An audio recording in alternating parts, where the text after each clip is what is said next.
Welcome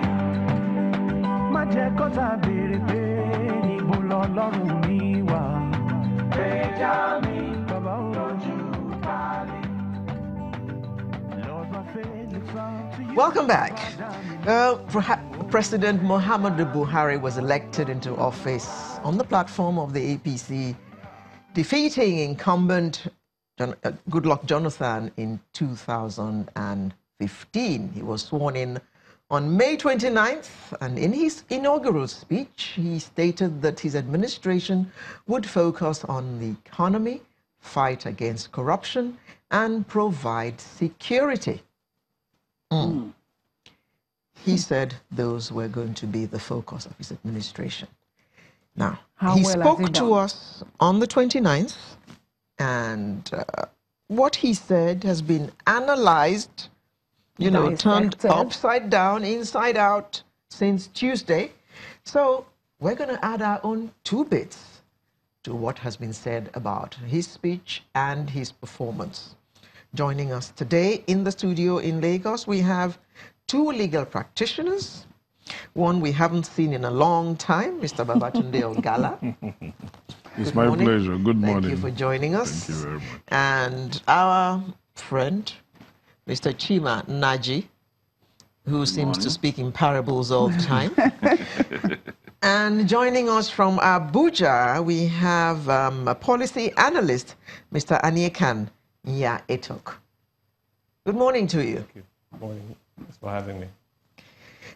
Now, let us start from the birds we have in hand in Lagos. Let me start with Mr. Ogala, since we haven't heard from him or seen him in a while. 3 years of APC government. President Muhammadu Buhari. Yes.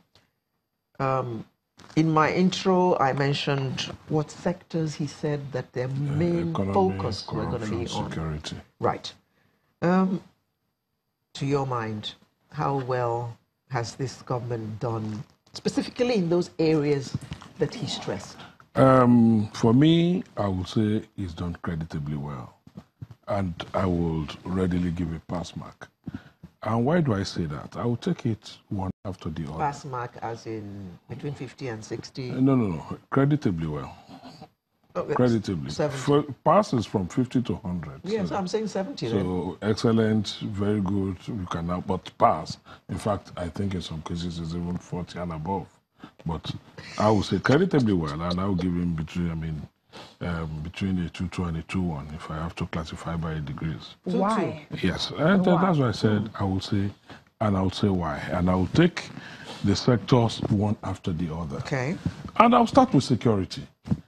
When President Buhari took over in 2015, the question we ask is, where were we?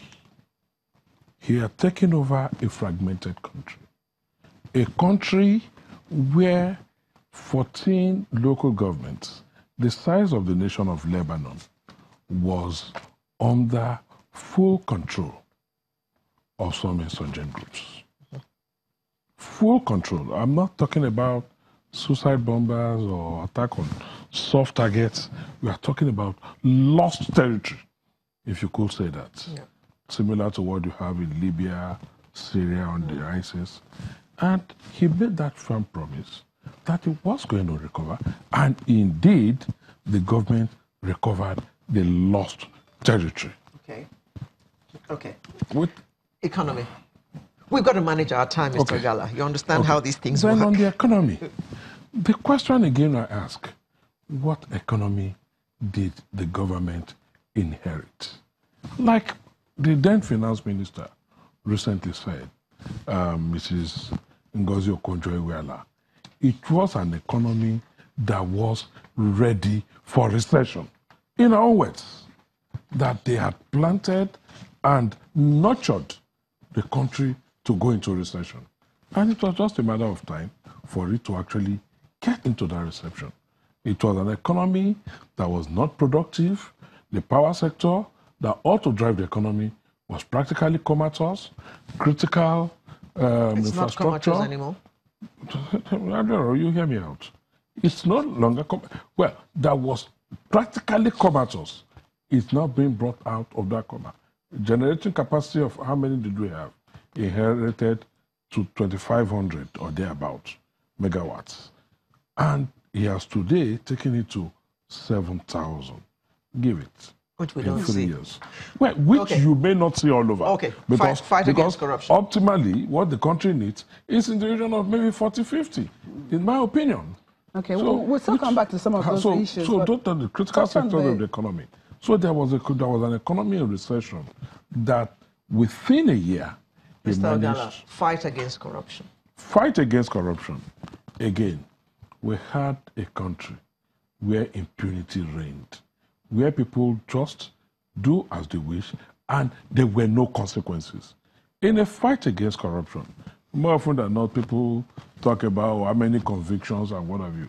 The statistics are there. These statistics are there.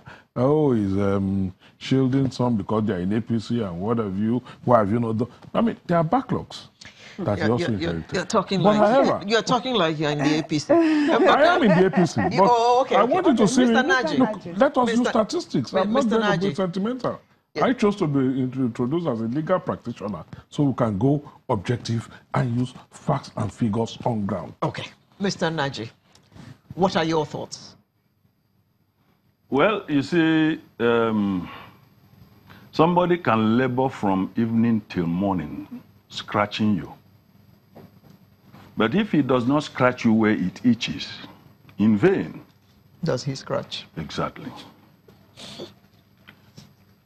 The truth of the matter is that if you have put yourself out, that you want to travel from here, Lagos, to Enugu, there are milestones for those who know the distance to know that you are really on the duty of that trip.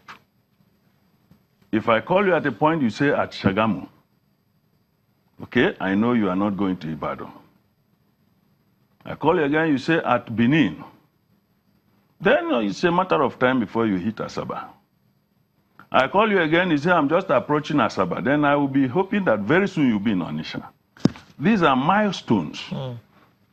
Somebody might run into an accident at Asaba Head Bridge, or Niger Head Bridge, and will not be able to make it to Enugu. But he has made a substantial part of the trip. So, what am I driving at? Just hold that thought, Mr. Naji. We'll just take a short break, come back, and really get our teeth into this discussion.